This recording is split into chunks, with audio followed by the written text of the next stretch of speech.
talking about Joe DiMaggio. What I do want to share, though, is that Marilyn was very surprised when she had her first date with him. The first impression that he gave off. She was expecting, upon hearing that he was this famous baseball icon hero, she was expecting someone who would be, kind of cocky, arrogant, very loud, liking to be the center of attention, blustering, big fellow, and he actually really wasn't that at all. They were pretty similar in temperament, in the fact that they were both more quiet, introspective, soft-spoken people. Passionate people too, no doubt, but Marilyn was charmed by him on their first meeting. She liked the fact that he was shy and it didn't seem to like being the center of attention, kind of like her. Though they both inevitably were the center of attention and garnered a lot of attention no matter where they went. And when they were together, you can just imagine, it was chaos. The press loved their relationship. Funny. Maybe a 4th of July ad. Marilyn Monroe. She's as hot as a firecracker. Funny. Oh, this is a really, really cute photo of her. I love seeing colorized images of Marilyn. Look at that blonde all over. I don't know who that is.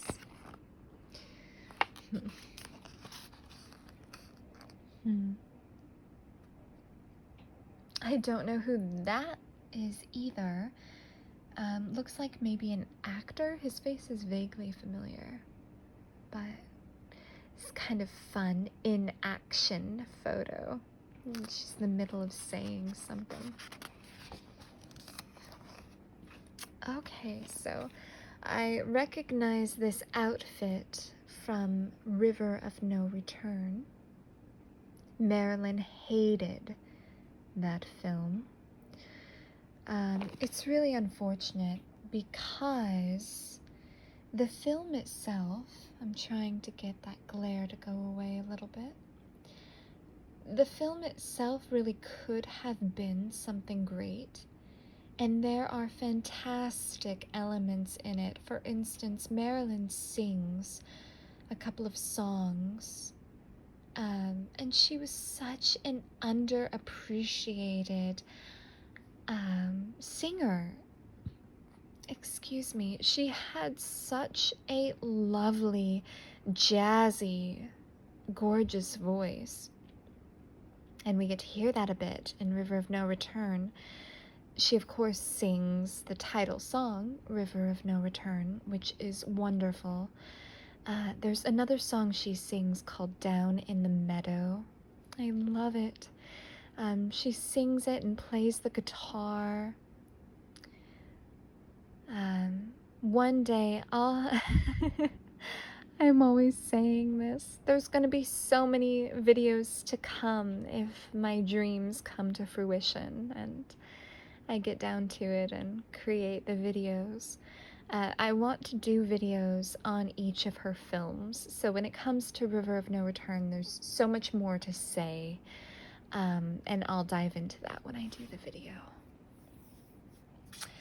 And now this picture is from There's No Business Like Show Business, another film that Marilyn really did not care for.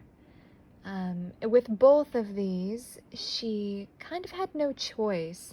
It was in her contract that she had to do these films for 20th Century Fox. And so she filmed them with the promise that she would get to play a role that she actually wanted to play, which would be the 7-Year Itch. And now these are, of course, from in Korea.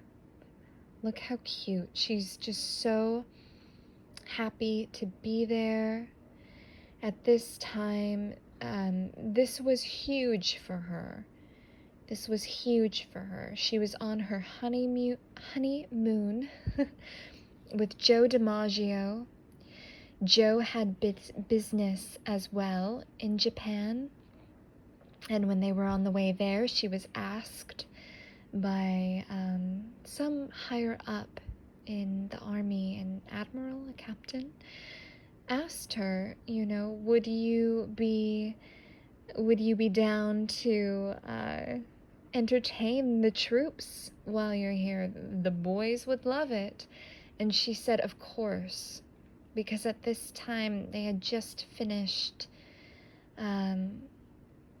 World War II had been going on for so much of Norma Jean's childhood. And this was kind of the penultimate. Of course she would support the troops. Of course, there's no question. She wanted to do this. She wanted to support her country and support these men who were fighting.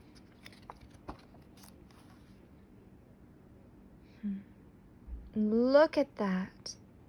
Just crazy the amount of people who were out there. And apparently it was freezing cold.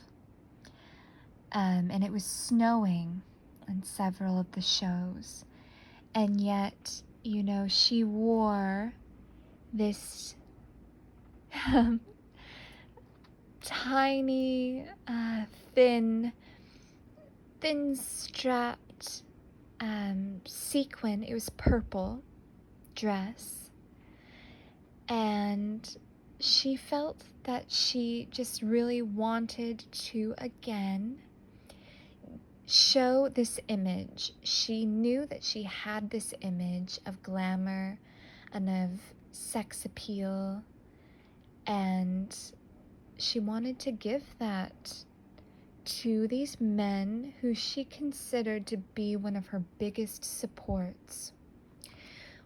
We know that Norma Jean, of course, got her start as a cover girl and pinup model. And that was during World War II.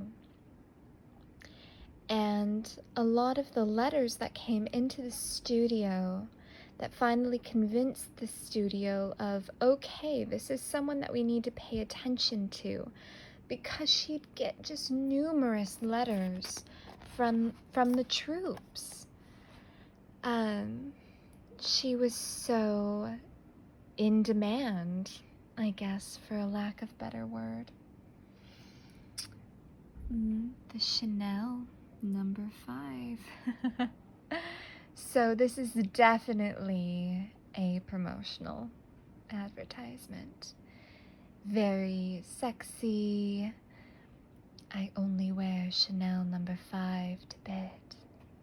Marilyn did like to sleep naked, but come on, it was hot.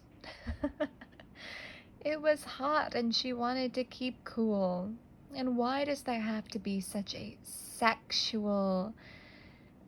Why does nudity automatically need to be sexual? That's a question I have. It's a human body. We all have a body, and there's nothing wrong with being sensual and sexy. Absolutely. It's human nature, right? But when that's wielded as a tool against you and to control you and to make you feel that you have to portray that way, which undoubtedly this is something that has been used against women for a long time, but particularly in this time. And Marilyn is such an example of this, right?